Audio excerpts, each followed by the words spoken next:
Why does fasting hold such a significant place in religious practices? What's the deeper meaning behind the act of abstaining from physical nourishment? This indeed is a question asked by many, and today we delve into an intriguing narrative from history that provides some insightful answers. Picture this. It was the 4th year of the reign of Darius the king, on the 4th day of the 9th month in Kislev. Jewish officials from Babylon sent representatives to Jerusalem to worship God. They also took this opportunity to pose a question to the priests and prophets of the city. This question was whether they should continue observing the fast in the 5th month, a practice that had been followed for 7 decades since the time of their captivity. This question arose from the fact that Jerusalem had been rebuilt and everything seemed to be in good shape.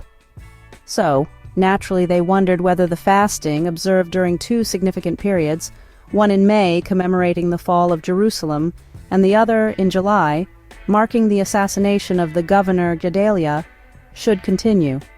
However, the prophet's response to their query caught them off guard. Instead of a straight answer, the prophet emphasized that acting justly and showing mercy were far more important than fasting. What God truly valued was his people treating others fairly and kindly, and showing compassion to the weak. To understand this spirit of fasting, one can look at it from the perspective of the ancient concept of Tao, law, and art. The Tao, or the way, is the eternal principle that governs all. The law is a system of rules and methods derived from seeking the Tao, and art is the specific operational means under the guidance of the law.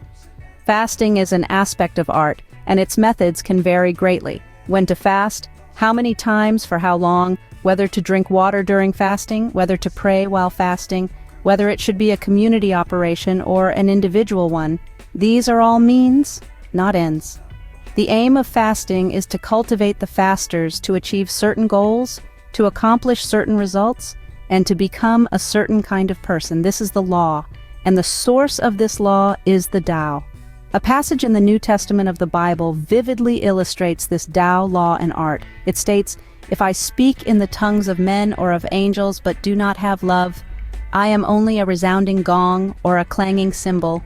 If I have the gift of prophecy and can fathom all mysteries and all knowledge, and if I have a faith that can move mountains but do not have love, I am nothing. If I give all I possess to the poor and give over my body to hardship that I may boast, but do not have love, I gain nothing." The techniques of speech, the ability to preach, and various charitable activities are all aspects of art. Having love in the heart is the key, which is the law. And where does love come from? The Bible tells us that love comes from God, who is the Tao. Therefore, true fasting should involve not just your mouth, but your ears, eyes, hands, and heart. It should be about restraining all kinds of personal desires, reflecting, repenting, and striving to act justly, to show mercy, and to walk humbly with our God. To summarize, fasting is not merely about abstaining from food or drink.